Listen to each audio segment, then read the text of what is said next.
Hello, and welcome to Let's Talk Protons.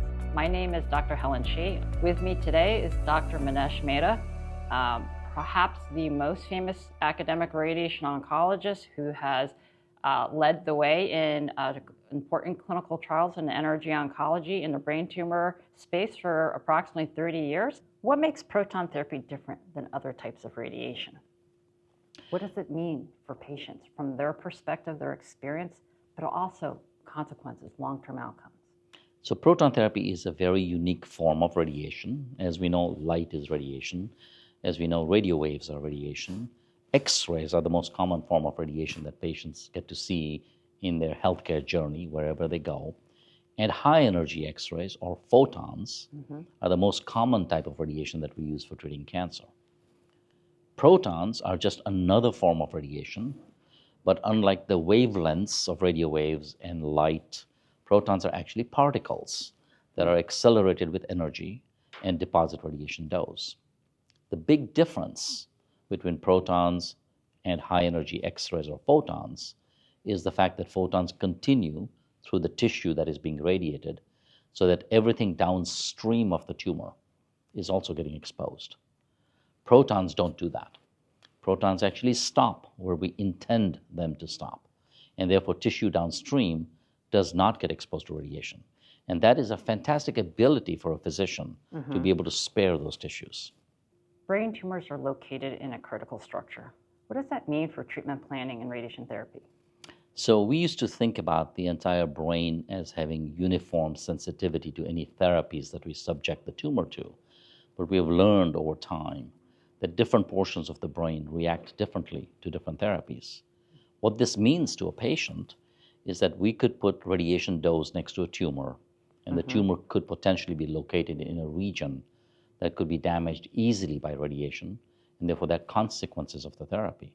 Or perhaps it could be in a region that is less sensitive to radiation effects, and therefore we can give a higher dose of radiation. So the ability to be able to sculpt the radiation dose, not only with a focus on giving a high dose to the tumor, but an equal focus on minimizing dose to critical normal parts of the brain. This is the art of practicing radiation oncology. When treating brain tumor patients with proton therapy, what is the patient's experience like? How does that differ versus receiving photons? There are some very intriguing, subtle, but important differences in the patient's journey through proton versus photon therapy. With photon radiation, X-ray radiation, a bigger swathe of the skull gets exposed to radiation. As a consequence, there's a larger volume of hair loss. With protons, we use smaller targeted fields from multiple directions, and as a consequence, the hair loss is focal and patchy. Other things like fatigue, tiredness, they are seen less often and with less degree of intensity in patients receiving proton therapy. There are other subtle things in terms of radiation dose to distant tissues. For example, there are glands near the eye, lacrimal glands that produce tears. Sometimes with photon radiation, modest doses of radiation will hit the lacrimal glands and dry eye can be seen. This can completely be avoided with proton therapy. So these are small, subtle things, but they're critically important to patients, and most of these are more favorable for proton therapy. Which patients with brain tumors are most likely to benefit from proton therapy? And are there patients, conversely, who really don't need it? Indeed, this is not a one-size-fits-all solution. There are clearly groups of patients that derive the most benefit from proton therapy. So the first and most obvious group is children. So in children, because all tissue is growing, one of the negative consequences of radiation is the impact on growth. There is also impact on hormonal function. There is impact on intelligence and IQ, on hearing, on vision, on a number of different things.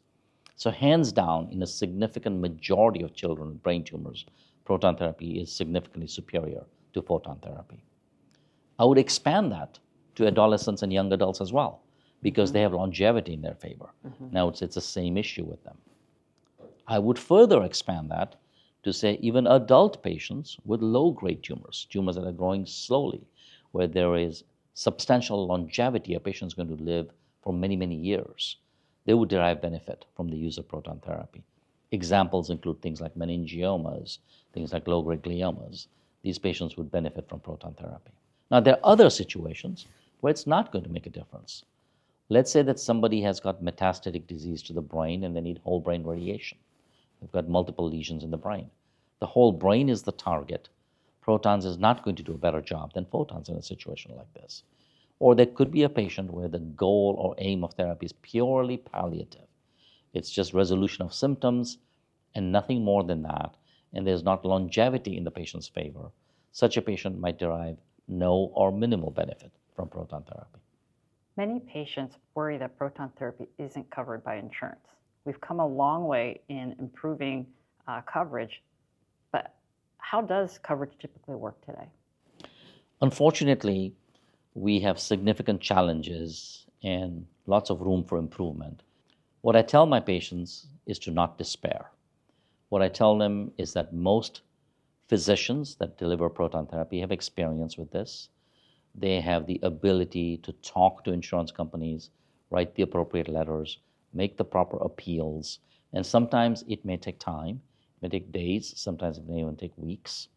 But more often than not, in a significant majority of cases, we are able to overturn the so-called denials and convince the third-party payers that this is rational. Well, that ends our session today. Thank you, Dr. Mehta, for sharing your wisdom and your experience to the community. Dr. Shih, it's been a pleasure. Thank you also.